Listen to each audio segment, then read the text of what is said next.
That Chinese balloon that floated across the continental U.S. got a lot of attention, and somehow it eclipsed other, weirder, unidentified flying objects. Echo 6-1 Tango, Roger, over. Oh, got it! Woohoo! Roger, there's troubleshooting as soon as Did you box moving target? 602. No, I took an auto track. Oh, okay. Oh my gosh, dude. Wow, look at the fly. Former Navy fighter pilot Brian Graves has a new article in Politico titled, "We Have a Real UFO Problem, and It's Not Balloons." He joins me now. Ryan, I'm with you. I mean, you've seen weirder things than a Chinese balloon while you've been in the sky, yes? Certainly. We've seen things that we haven't been able to explain as simply a balloon. And as we've been talking about the various objects that have been shot down over the U.S., there's been a pretty clear bifurcation between what we've been calling a Chinese balloon and what these other three objects are. And while we don't know what they are, the fact of the matter is we should know what's above our head at any given time, whether it's a national security issue or whether it's a scientific question. We need to figure out what's above our heads. That video that we just showed, was that from your squad? Yes, that was in 2015 while we were aboard the USS Theodore Roosevelt off the coast of Jacksonville, Florida. We were doing training missions, preparing for our combat deployment. We recorded that object as well as other objects that were operating in our vicinity on a regular basis. And we simply didn't know what they were, but we did know that they were a safety hazard for our air crew and for our training missions. And we've been looking for the right way to report and deal with those issues ever since. With the Americans for Safe Aerospace, we're going to be pushing legislative action to ensure that the proper policies are in place so that pilots and aviators, both in the military and in the commercial markets, feel comfortable reporting these things, whether, again, it's a national security issue, we need to pay attention to make sure there's not security gaps, or whether there is something unknown, we need to inquire on that. But Ryan, what was that thing? That's what we're still trying to figure out. So what we know is that it wasn't one of our aircraft that we were operating within the vicinity of. We're fairly certain that it's not a foreign adversary at this point, but it still remains in the unknown bucket. And the primary issue here is that there are enough things that are in that bucket of unknown that the All Domain Anomaly Resolution Office within the DoD and various senators and congressmen and women are looking into this matter from the angle of national security in a way we haven't had before.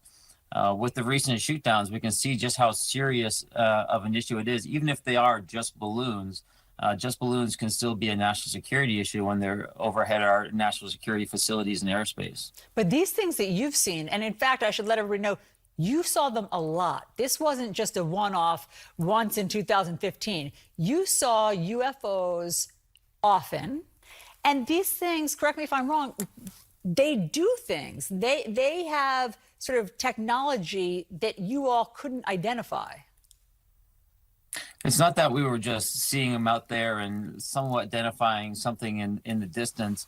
We're using a multitude of sensors on our aircraft and also distributed across multiple aircraft and different platforms that are detecting these objects within a sensor network.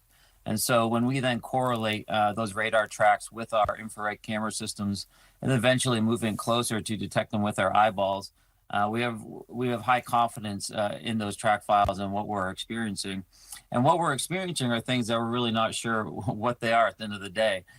They're performing a number of behaviors that we don't recognize, such as the ability to stay stationary in very high winds with no lifting platforms, no surfaces, but also to maintain speeds of 0.6 to 0.8 Mach, which is upwards of 350 knots. And they can do that for many hours on end. We don't have the ability to do that in our aircraft. And we simply don't know who's operating these or what their intent are. I think we have another clip of one from your squadron of them seeing it, as you said, in high wind and operating differently. Look at that thing. It's rotating. Oh my gosh. They're all going against the wind. The wind's 120 knots from the west. Look at that thing, dude. And so when you say that you want to get to a point where people feel comfortable reporting them, do people not feel comfortable reporting these sightings? They still don't, and I'll only speak within the aviation community, but it's a big risk to go out publicly on this topic. At the end of the day, if you're going to highlight yourself, at least in the military aviation communities, for something like this, there's very little upside for you. We're very busy aviators in the U.S. Navy, Air Force, and the military in general are very busy just doing their regular job, and they're not equipped to go out and do research on these mysterious objects. On the commercial sector, people work for a very long time in a single career at a single company, and they're a single signature away on a medical evaluation to say they're unfit for flying and to lose that career. So there's really just very little motivation to speak publicly about this, especially when it's been communicated by their employers and historically that this is a somewhat off limits topic. Mm-hmm. And last, Ryan, do you have a theory on what these are? Well, I have a theory of what they're not, and I do have a method, I think, of trying to figure out what these are. We know that we can detect these objects. We are starting to recognize as a government and as a society that we have an obligation to figure out what these are to ensure safe flying. And so I think we can figure it out. I think that is an answerable question, although not quite yet. Ryan Graves, thanks for sharing all this with us. It's really fascinating, and obviously we do need to get some answers about all of this that the balloon has exposed. Thanks so much for being here. It was my pleasure. Thank you for having me.